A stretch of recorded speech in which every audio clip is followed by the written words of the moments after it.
5 जून 2025 की सुबह का वक्त था। एक किसान अपने खेतों की ओर जा रहा था। रास्ते में एक रजवाहे से गुजरते वक्त उसकी नजर पानी में बहते एक अजीब से कपड़े के बंडल पर पड़ी। जब वह पास गया और ध्यान से देखा तो उसके होश उड़ गए। चादर में लिपटी हुई एक लाश थी, और वो भी सिर के बिना। किसान की चीख निकल पड़ी। वह जोर जोर से चिल्लाने लगा।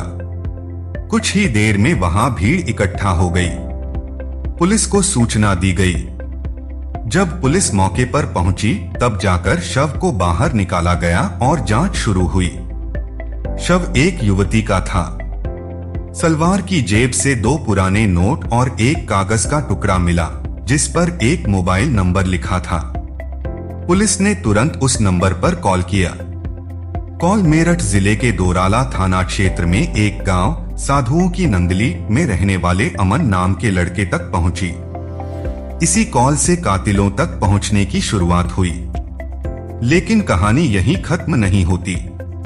अमन की बातचीत से पुलिस को जो जानकारी मिली उससे एक दर्दनाक और चौंकाने वाली सच्चाई सामने आई। हत्या करने वाले कोई और नहीं बल्कि उस युवती के अपने घर वाले थे। यह कहानी है दादरी गांव की, जहां एक फौजी रमेश कुमार का परिवार रहता था। रमेश सीआरपीएफ में तैनात था और फिलहाल छत्तीसगढ़ में ड्यूटी पर था। उसकी पत्नी राकेश देवी, 2 बेटे और एक बेटी आस्था घर पर थे। आस्था 11वीं पास कर चुकी थी और हाल ही में 12वीं में दाखिला लिया था। सब कुछ सामान्य चल रहा था, लेकिन अक्टूबर 2024 में आस्था ने इंस्टाग्राम पर अकाउंट बनाया और वहीं उसकी जान पहचान अमन नाम के लड़के से हुई। दोनों की दोस्ती जल्द ही गहराती गई। मुलाकातों का सिलसिला शुरू हो गया, छिपकर जब घर वाले बाहर होते। 28 मई 2025 को घर में एक शादी के कारण मां बाहर गई हुई थी। आस्था ने अमन को बुलाया।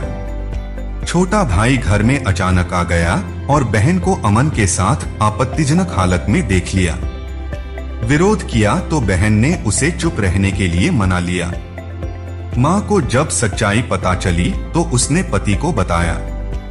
पिता ने बेटी को समझाने की कोशिश की, लेकिन वो अड़ गई। शादी करूंगी तो सिर्फ अमन से। पिता ने शांत रहकर वादा किया कि छुट्टी लेकर आकर अमन के घर बात करेगा, लेकिन हालात सुधरने की बजाय बिगड़ते गए। 4 जून 2025 की सुबह मां ने आस्था को फिर अमन से फोन पर बात करते पकड़ लिया। गुस्से में फोन छीना और डांटा। आस्था चिल्लाने लगी, शादी करूंगी तो अमन से ही। घर में तनाव का माहौल और बढ़ गया। थोड़ी देर बाद जब मां उसे समझाने गई तो आस्था ने उल्टा अपनी मां से बदतमीजी शुरू कर दी। गुस्से में मां ने आपा खो दिया और आस्था का गला दबा दिया। पास ही खड़ा छोटा भाई भी इस दौरान मां की मदद करता रहा। जब लड़की की मौत हो गई तो मां और बेटा घबरा गए। पति को फोन किया, फिर मायके वालों को बताया।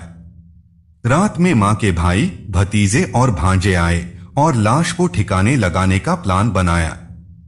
लड़की की लाश को गाड़ी में रखकर 13 किलोमीटर दूर मेहरौली के जंगल में ले जाया गया। वहां एक दरांती से उसका गला काटा गया और धड़ को रजवाहे में, जबकि सिर को जानी के पास गंग नहर में फेंक दिया गया।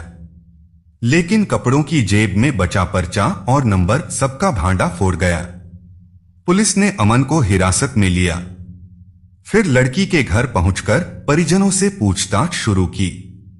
धीरे धीरे सच्चाई बाहर आने लगी। मां, बेटा, दोनों मामा और भांजा सभी गिरफ्तार कर लिए गए। लेकिन एक आरोपी मौसी का लड़का जो गला काटने में शामिल था, अब भी फरार है। पुलिस ने जंगल से लेकर नहर तक इलाके की गहन छानबीन की, लेकिन आस्था का सिर नहीं मिल पाया।